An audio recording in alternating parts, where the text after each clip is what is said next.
welcome back to the Toffee Blues, your source for all things Everton. I'm Stephen and this is your player ratings for Everton's 1-0 defeat to Arsenal. Apologies for the audio, it might be a little bit echoey, but this is probably the best quiet room that I could find to do this in. I'm recording this on Monday, the game's obviously on Sunday. If I had done it on Sunday after the game, every player probably would have got a 0. I've had to cool down a little bit before recording this because a dire performance, absolutely no attacking intent, even with Beto coming into the side. Just in general, lacked so many ideas, but anyway, you'll get that in the extra time. I'm here to do the player ratings. So Jordan Pickford in goal, pretty solid again, made a couple of alright saves. I've given him the best score, I've given him a 5. Pretty indifferent performance from him, made a couple of good saves. One particularly from Odegaard was pretty good.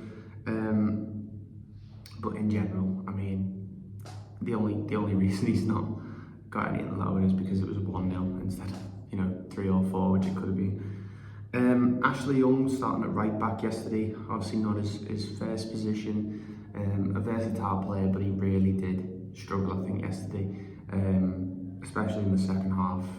I think he started the game okay, he looked a bit lively. Obviously, being right-footed helped him as opposed to playing left-back, but that was the only shining light for him, was that he was on his stronger side for the ball, mainly when he was receiving it or passing it.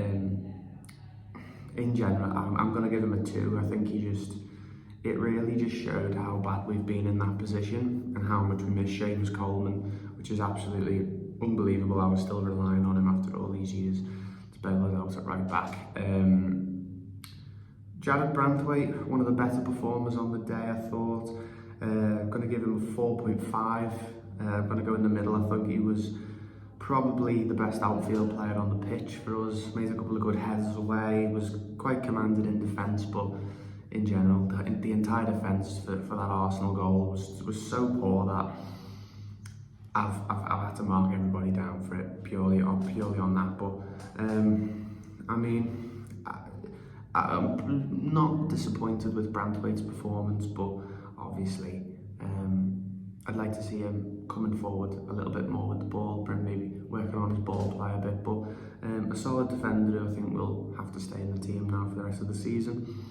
James Tarkowski, not one of his best performances again. Just in general, the entire defence just disappointed me so much, particularly for that goal. Arsenal tried that same corner routine, God knows how many times all afternoon, and it didn't work. Well, it was beginning to work for them. They really should have wised up in the second half and been able to defend that. But just completely absent defending, and that's why I've given James Tarkowski a 3. Mykolenko, he did not cover himself in glory whatsoever. He's taken a lot of criticism this season, and that performance yesterday is just going to cement that criticism even further. I've given him a 1, the lowest possible score. The Trossard goal comes down his side of the pitch. He's not there. All of a sudden, he's playing right centre back when the ball goes in the net, and I think, obviously, there's been complaints about Nathan Patterson, and Ashley Young had to come out of left back to play there, as Nathan Patterson was dropped.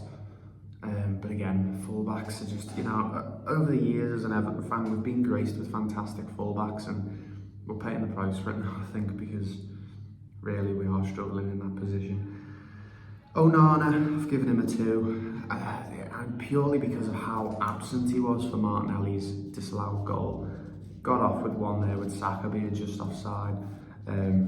Really showed not much all day, a couple of neat turns, but really no one is going to get higher than a 4 from now on, I think, for the rest of the team, because a couple of players showed some signs in places in the first half, but Onana really wasn't one of them. Moving on to Idrissa Gueye, pretty much identical performance to the usual.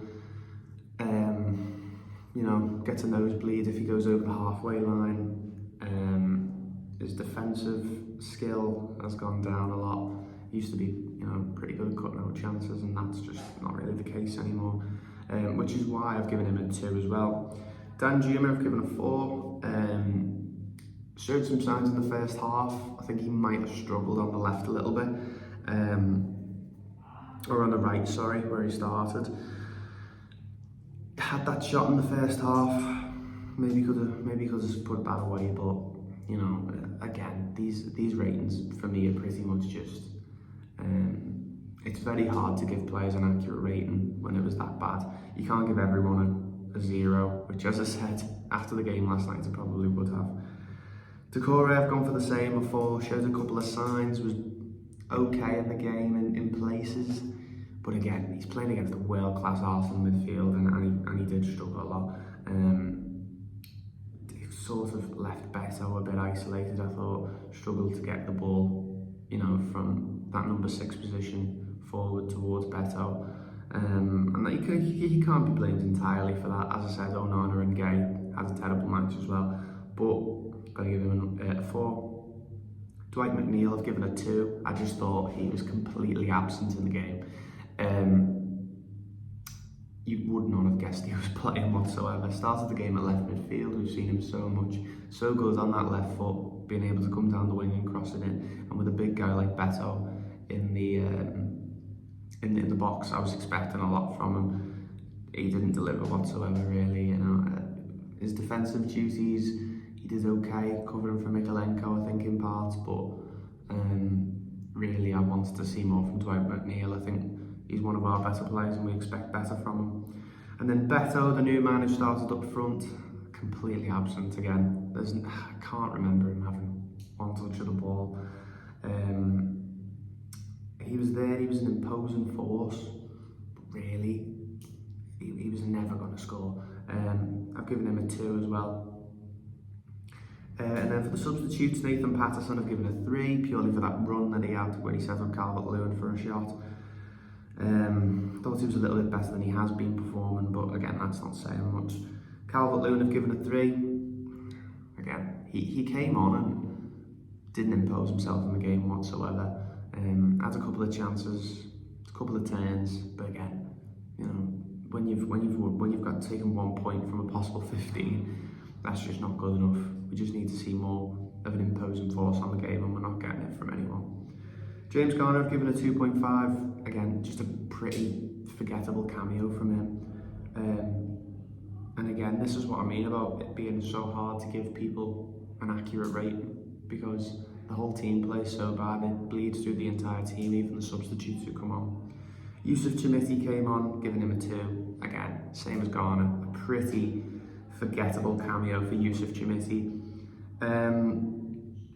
So yeah, that's my player ratings. I think I've probably been quite generous in some places, so let me know yours down in the comments section below. Hope you've enjoyed. I realise it's been a little bit of a drab one, but to be honest with it, when you're reporting on Everton at the moment, there's nothing but drab and dreary.